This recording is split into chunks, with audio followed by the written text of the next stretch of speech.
looking to get some speed back in that outfield with the addition of the flashback Rajai Davis, who is at 87 overall. I can't believe this guy isn't higher. I mean, good contact, good vision. The fielding isn't the best, and the speed and all that shit is amazing. This is the prototypical leadoff guy. And I said in the last video too that I didn't really want to get any more guys in the outfield because I already had a lot of guys who can play the outfield, obviously, in Crawford, Kemp, Ted Williams, and then since I picked up flashback, Carlos Gomez too. But can you imagine if I'm going to put Davis, Carlos Gomez, and Crawford in the outfield? There will be no shit landing in the gaps. Everything will be caught. And Carlos Gomez actually has a pretty decent arm too, so that wouldn't be, just filling the outfield with speed guys and nobody has good arms or anything and good fielding stats. Crawford and Gomez have good fielding. Davis, his fielding is about average.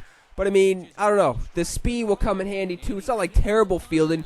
Ted Williams has, 73, 74 fielding, and a lot of people thought that was going to be a liability out there in the outfield, but that has not even been in the case. Hasn't made one error since he's been on the team, caught up to everything in the gap and stuff, so that's not going to be a problem for Davis, I don't think, either.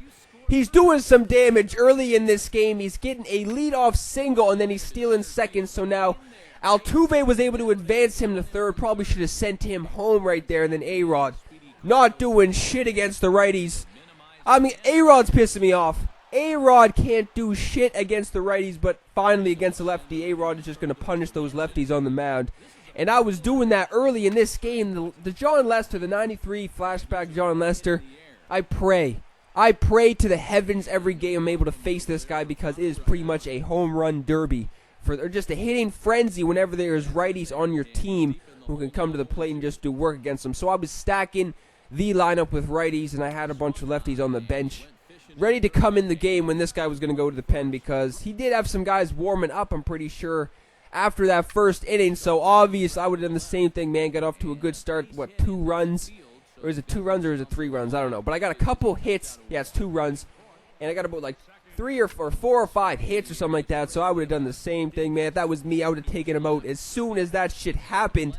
He's not able to return the favor and get any runs in the bottom half of the inning. And I need a new catcher. I need a new catcher behind the plate. The steroid junkie has been doing a pretty decent job, I find. But I'm just looking for somebody who can actually, fill the void there behind the plate. And I may just pick up somebody like flashback Victor Martinez again, who I actually did have a little bit ago, but I only had him for a month. Or not a month, but I had him for a week at the most.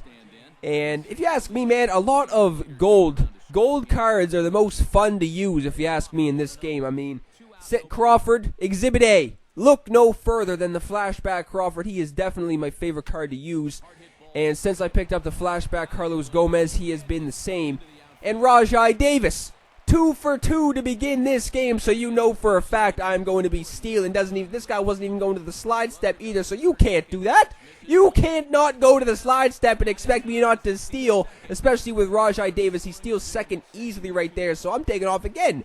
Take it off again. What do you think I'm going to do? Just stay there when this guy isn't going to the slide step?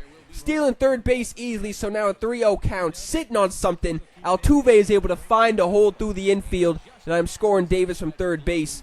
So this is only the second inning, for God's sakes. And Rajai Davis has 3 stolen bases and 2 hits. So that is how you start off a debut if I've ever seen one. A-Rod doing some more crime against the lefties. But no, that is not gone. That looked like it was going to be gone for sure off the bat, but that is just to the warning track. Actually, earlier in that inning, Jimenez was able to hit one to the warning track, so you are having a good day at the plate. When your pitcher is able to step up to the plate and hit one to the warning track, that would have been gone probably to straightaway left or right. I don't even think I've hit a home run with a pitcher in this game yet, so I'm still looking to do that. And after this inning, I'm pretty sure he brought in a righty, so I wasn't going to be having any more field days with the righties at the plate. Kemp is lining out right there to shortstop, and then Gomez is doing the same, so I was going down in that inning making no noise. So now we're going into the bottom of the third, and what a surprise. He gets his first base hit on a little dribbler down the third baseline with Maurer, I believe that was, and then Rollins is almost able to squeeze it by Pujols right there, but that is just a ground out, and he's able to advance. Probably should have thrown to second base right there and even had a chance of the double play still. But then Ellsbury is stepping up. Everybody seems to have this Ellsbury too. That's another card I find that everybody seems to have, and that's another reason why I don't really want to get him. I don't know, man. I just like to have a lot of guys who a lot of people don't really have, and that's why I've been picking up like all these golds and stuff like that because, yeah, some of these guys are the most fun cards to use in this game. I have a feeling that Rajai Davis is going to be appearing in more games, and even against righties too, because he has pretty decent contact versus righties, like 80-something, plus the good vision. Why the hell not, right? Stick him in the lineup, see what he can do. He's already 2 for 2 in this game with 3 stolen bags, so he's getting off to a good start. And now we're in the bottom of the 4th, and this guy is threatening. He is threatening with 2 guys on. I had a feeling. You just have a feeling, man, especially when this guy only had about 1 hit on the board. You just have a feeling that 1 hit is going to turn this game around, but I'm able to get out of it. He's swinging and missing at the changeup on the outside part of the plate. So yeah, this guy put in a righty. So time to insert all the lefties because certain guys on the team, I swear, man, I cannot hit shit with righties. I get with certain guys like A-Rod. I may have to start platooning him with somebody or just fucking get rid of him because A-Rod, no joke, cannot hit a righty for his life. I mean, the vision isn't that good on that A-Rod either, so when you got a crazy guy on the mound who's a righty or something, you gotta fucking get lucky to get on base with A-Rod, or you gotta be a fucking professional at the game, because A-Rod has been struggling big time. I find that too, even against righties, A-Rod will make good contact and a good swing, and he'll just foul it off or something. He'll make, I don't know, it won't be like right in the middle of the PCI, obviously, but it will be, you know, kind of on the outside part. It'll still be in the PCI and stuff, but it'll make a good swing and it'll just foul it off or something, so that kind of sucks. A-Rod struggles against the righties, so I may have to do something about that, because at this point against righties, it's only like the beginning of A-Rod's tenure on the squad, only been a handful of games that he's played in so far, but he is pretty much a guaranteed out against the righties. Doesn't even matter how, like little dribblers, strikeouts, doesn't even matter how it is. But the lefties is when A-Rod will come and play. And he did pretty good in this game so far. He got a RBI single earlier, and then I thought he went deep, but that was just a fly out to the warning track, so I don't know what I'm going to do with A-Rod, man. Fucking went for a shitload of stubs, so I don't know. I'd be able to sell him and pick up some more guys, like a lot of guys, or just pick somebody else up who's going for a shitload of stubs. Well, I'd probably have to pick up another shortstop, obviously, if I was going to sell A-Rod, or I could just put fucking Altuve or Cano at short or something. I don't even know. I've seen people with Altuve at shortstop, and it doesn't really seem to be a big difference, obviously. So who fucking knows? But I could probably sell A-Rod for a shitload of stubs and then pick somebody else up. But who knows, man? I'm still waiting for A-Rod to break out. This guy's coming back in this game. No surprise, because I'm the king of giving up fucking games. He goes deep with Ellsbury in the last inning, so now it is a tie game. 10-4 are the hits. You just know this guy's going to come back in this game when that shit happens. The squad, the bats were alive. The bats were definitely alive, to say the least. But, man, he's going back to the lefty, and that kind of sucks because I inserted all the lefties in the lineup pretty much. But that's good for A-Rod because, yes, can't fucking hit righties, so he's up against the lefty. Hanger over the middle of the plate. That was kind of down in the strike zone, but that should have been hit to orbit. Wasn't able to capitalize on that as I'm just grounding out to second base. And then Joaquin Benoit is still in the game. Was able to get out of it the last inning. So just hold the lead, please. Is all I'm sitting there saying to myself is hold this damn lead. We're now in the 7th inning. I'm able to get out of it. So now we're going into the 8th. It was looking good, I guess. Joaquin Benoit able to get a good bounce back inning in the bottom half of the 7th. And another...